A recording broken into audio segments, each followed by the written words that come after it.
Welcome to वीकेएम exam. आज है 10 जून और 10 जून से करंट अफेयर के जितने भी क्वेश्चन बनेंगे वो हम इस वीडियो में डिस्कस करेंगे। तो इससे पहले आप मेरे चैनल को सब्सक्राइब कर लीजिए और बेल आइकन दबा दीजिए ताकि डेली करंट अफेयर्स आपको सबसे पहले मिल सके। तो चलते हैं क्वेश्चन नंबर 1 की तरफ। Which actress has won the best actor award at the 23rd edition UK Asian film festival.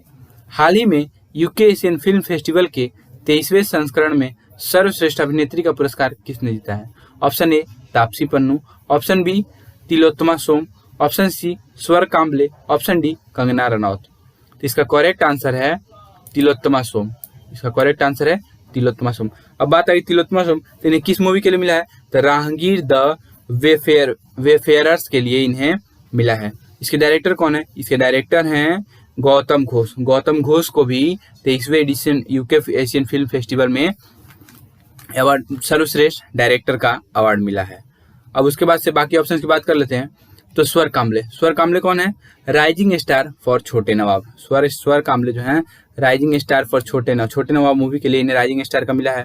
उसके बाद से कंगना रनौत को मणिकर्णिका फिल्म जो 2019 में आई थी, पंगा जो 2020 में आई थी, उनके लिए उन्हें 67 नेशनल फिल्म अवार्ड में बेस्ट एक्ट्रेस का अवार्ड मिला है।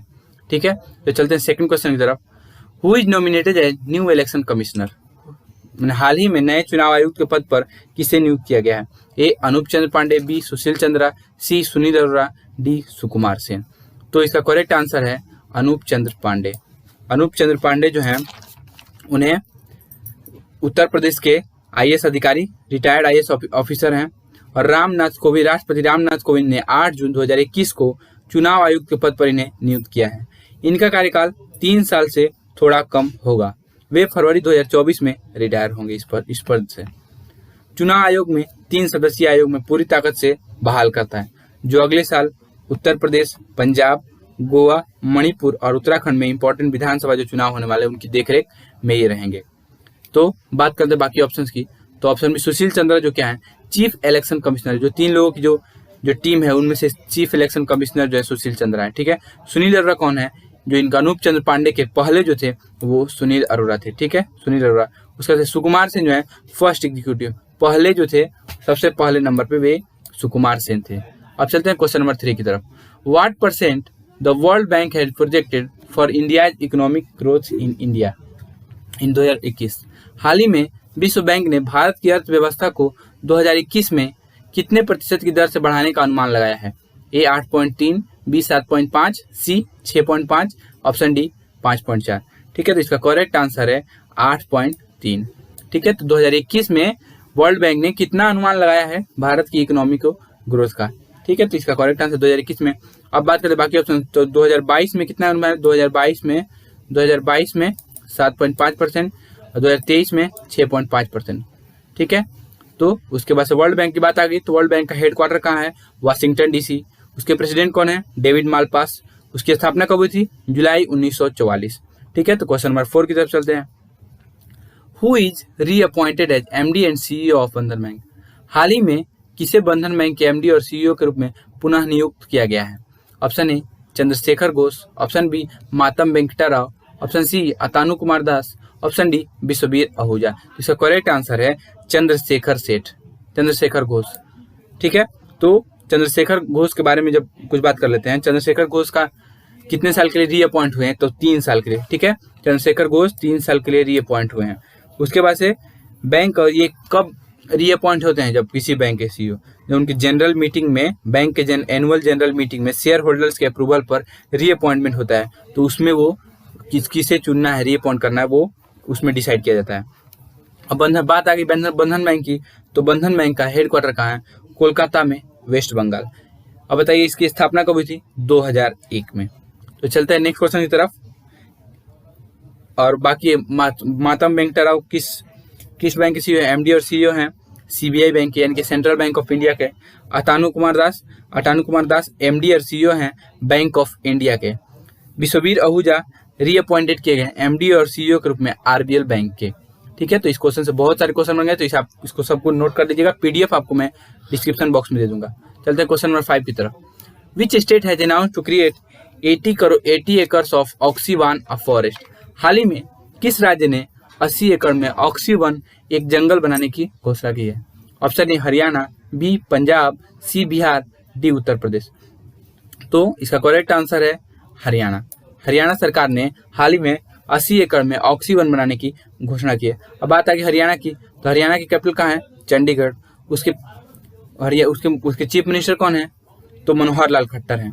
तो ये जो ऑक्सीवन जो बन रहा है वो मुगल नहर जो है करनाल जिले में, वो फॉरेस्ट डिपार्टमेंट जो लैंड है उस पर ऑक्सीवन फॉरेस्ट लॉन्च किया गया है।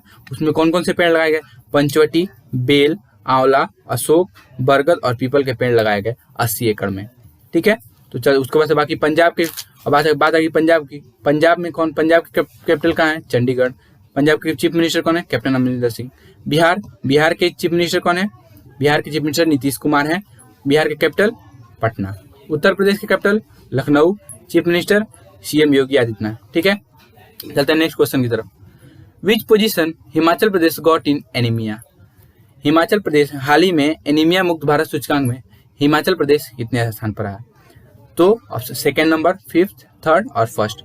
तो इसका करेक्ट आंसर है थर्ड नंबर पे हिमाचल प्रदेश तीसरे स्थान पर रहा। हाल ही में एनीमिया मुक्त भारत में हिमाचल प्रदेश तीसरे स्थान पर रहा है। तो बात आ गई हिमाचल प्रदेश की, तो हिमाचल प्रदेश की कैपिटल कहाँ है? शिमला। उसके chief minister Jairam Thakur, governor Bandaru Dattatreya. ठीक है, उसके बाद से ये जो थर्ड पोजीशन पर रहा हिमाचल प्रदेश एनीमिया रैंकिंग में, तो कितने स्कोर के साथ रहा है? थर्ड पे 57.1 के साथ। ठीक है, 57.1 के साथ थर्ड रैंकिंग पर रहा। तो सेकंड पे कौन रहा है और फर्स्ट पे कौन रहा है? तो सेकंड रैंकिंग पर रहा है, सेकंड पे रहा है ओडिशा 59.3 के साथ, और फर्स्ट पे रहा है 64.1 के साथ मध्य प्रदेश। ठीक है, तो ये रहा मैप में हिमाचल प्रदेश, आप देख सकते हैं। Question number 7, on which day world accreditation day celebrated? विश्व प्रत्यायन दिवस कब मनाया जाता है? 8 जून, 9 जून, 7 अप्रैल, 1 मई। तो इसका करेक्ट आंसर है 8। इसका करेक्ट आंसर है 9 जून। 9 जून को विश्व प्रत्यायन दिवस मनाया जाता है। अब बात कर लेते हैं ये प्रत्यायन दिवस का थीम क्या था इस बार का? Accreditation supporting the implementation of the sustainable development goals, SDGs, ये इसका इस बार का थीम था। अब ये क्या है? जो वर्ल्ड एक्रेडिटेशन डे है, ये क्या है? एक वैश्विक पहल है जिसे IAF और ILAC एक साथ मिलकर चलाते हैं प्रत्यायन के लिए, एक्रेडिटेशन के लिए जागरूकता को बढ़ाने के लिए। तो IAF का फुल फॉर्म क्या है? इंटरनेशनल एक्रेडिटेशन फोरम, और ILAC international laboratory accreditation corporation. ठीक है, इस क्वेश्चन से आपको बहुत सारे क्वेश्चन सीखने को मिला। बाकी जो ऑप्शन उनके बाद हम बात कर लेते हैं।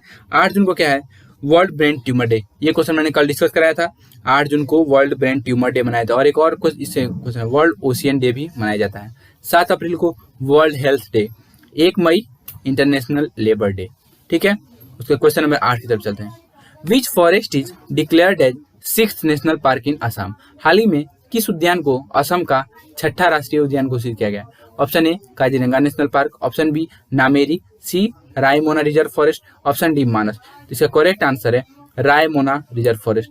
रायमोना रिजर्व फॉरेस्ट को हाल ही में नेशनल पार्क है, असम का 6ठा नेशनल पार्क घोषित किया गया है। ये कहाँ पे? ये बोडोलैंड टेरिटोरियल रीजन के कोकराझार डिस्ट्रिक्ट में है स्थित। अब बात कर लेते हैं ये 6ठा नंबर पे, तो बाकी 5 कौन कौन है? काजीरंगा, मानस, नामेरी, डिब्रू, सेखोवा, औरंग राष्ट्रीय उद्यान, ये सब हैं। अब बात आ गई असम। असम के कैपिटल कहाँ है? दिसपुर। असम के चीफ मिनिस्टर हिमंत बिस्वा शर्मा। उसके गवर्नर कौन है? जगदीश मुखी। अब असम की बात आ गई। असम का फेमस डांस बिहू, बंगुरुम्बा, बोरताल, सत्रिया, जपाली। ठीक है, चलते हैं नेक्स्ट क्वेश्चन की तरफ। हाल ही में India has been elected as member of 54 member United Nations economic and social council for how many years? हाल ही में भारत को 54 सदस्यीय संयुक्त राष्ट्र आर्थिक एवं सामाजिक परिषद इकोसॉक के सदस्य के रूप में कितने वर्ष के लिए चुना गया है? ठीक है, 4 ईयर्स, 3 ईयर्स, 5 ईयर्स, 6 ईयर्स। ठीक है, तो इसका करेक्ट आंसर है 3 ईयर्स। ठीक है, तो इसे क्या है? हाल ही में भारत को 3 साल के लिए 54 सदस्यीय संयुक्त राष्ट्र आर्थिक सामाजिक परिषद के सदस्य के रूप में चुना गया है। ठीक है, तो अब बात आ गई इकोसॉक क्या है? इकोसॉक जो है इसका हेड क्वार्टर है जेनेवा में, न्यूयॉर्क के जेनेवा में। इसकी स्थापना कब हुई थी? 26 जून 1945 को। अध्यक्ष कौन है? ओह जून। ठीक है, इकोसॉक के सदस्य के रूप में चुना गया किसको? भारत को 7 जून 2021 को यूएनजीए द्वारा। अब बात अगर यूएनजीए के द्वारा चुना गया तो यूएनजीए का फुल फॉर्म क्या है? United nation general assembly. इसका प्रेसिडेंट कौन है? अब्दुल्ला शाहिद। कल मैंने आपको बताया था ये अब्दुल्ला शाहिद को, जो मालदीव के फॉरेन मिनिस्टर हैं, उन्हें अपॉइंट किया गया president of United nation general assembly. वो कौन है? 76वें नंबर के प्रेसिडेंट है यूएनजीए के। अब हेडक्वार्टर कहाँ है यूएनजीए का? London, UK. अब इसकी स्थापना कब हुई थी? 3 मार्च 1865। कहाँ पे? हांगकांग में। चलिए अब क्वेश्चन आज का समाप्त हुआ। तो ये क्वेश्चन मैं आपको बताता हूँ, ये इसका आंसर आप मुझे कमेंट बॉक्स में बताएंगे। Question number 10, who has become the grievance officer of Facebook? हाल ही में फेसबुक के नए शिकायत अधिकारी कौन बने हैं? Option A Sphoorti Priya, option B David Wehner, option C Chris Cox, option D Shreyas Senberg. ठीक है, तो ये क्वेश्चन आप मुझे कमेंट बॉक्स में बताएंगे। ठीक है, अगर आपको दोस्तों अगर आपका ये लेक्चर अच्छा लगा है तो आप हमारे चैनल को सब्सक्राइब कर लीजिए और बेल आइकन दबा लीजिए, ताकि आने वाला डेली करंट अफेयर्स आपको सबसे पहले मिल सके।